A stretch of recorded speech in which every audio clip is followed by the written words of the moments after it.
Hi, Jonathan Cohen here with Imagine Energy, and today we're out at the Pumpkin Ridge Passive House project with Hammer in Hand. Imagine Energy has been hired to be the mechanical contractor on this project, and we designed and are installing the mechanical system at this home.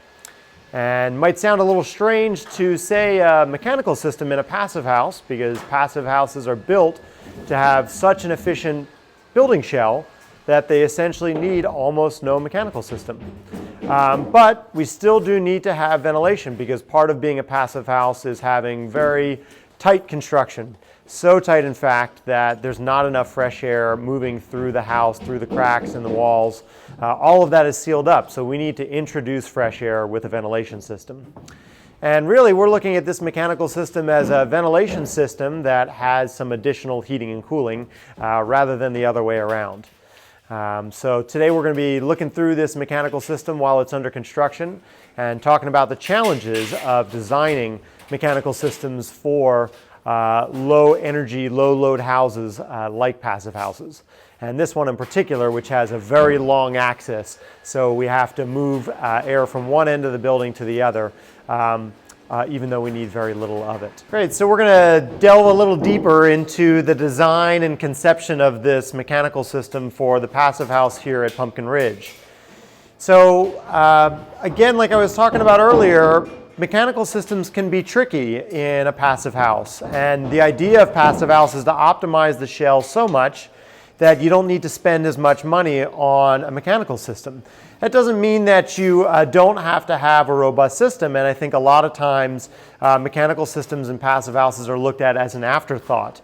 But really, we wanted to give the same attention to detail that the shell got here to our mechanical system and make sure that we had really even comfort and that it was affordable and made sense for this project. So if you can look over my head here, you can see a trunk line of a duct system. And this is running down the spine of the house here. We've got a very long house, about 80 feet long. It's essentially a daylight basement house with two levels stacked on top of each other, basically the same footprint.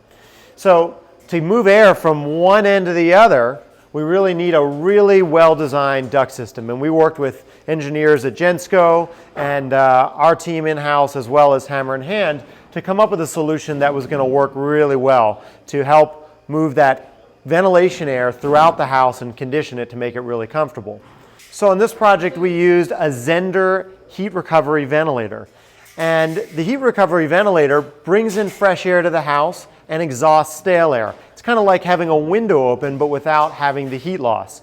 And it's so efficient that it recovers over 90% of the energy from the outgoing air and transfers it into the incoming air.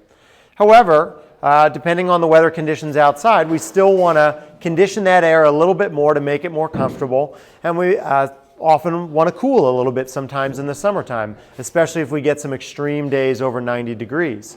So we used a common technology that's used in passive houses, and that's an air source heat pump. In fact, it's called a mini split heat pump. And what we have is an outside unit and an indoor unit.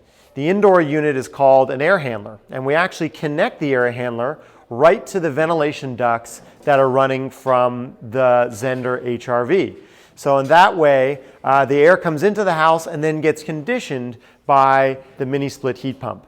And these mini split heat pumps are so effective that they can actually have the efficiency nearing that of a ground source heat pump. So you don't have to go to the lengths to have an elaborate system like a ground source heat pump. You can still use this off-the-shelf, easy plug-and-play equipment like a mini split and get really high efficiency at a much lower cost. So that's what we've done here. This really free-flowing trunk system is going to spread air by having ducts pull off and supply for each room that we have going down the house here. And we're even employing strategies like booster fans potentially to make sure that we get air all the way down to the end and provide comfort to those bedrooms down at the end. Okay, here's another little detail of this mechanical system design that makes sure that our air gets where we want it in good condition. So you can see here's our main trunk line coming down, and we actually step down the ducts as we go. We don't just run one size all the way down. we actually step it down so that as branches come off delivering air to different rooms, the pressure keeps constant inside that duct system as we take air away. If you can imagine water going through a canyon, we kind of squeeze it through there to keep the pressure up in the duct system and make sure that the rooms and the registers at the end of the line get enough flow. Because when you have pressure in the ducts, it allows air to flow out to each room. You can see here as well another detail of a really nice sweep elbow there that's really gentle and going to get good air coming across the room here, and then it's going to go to a supply register in the ceiling.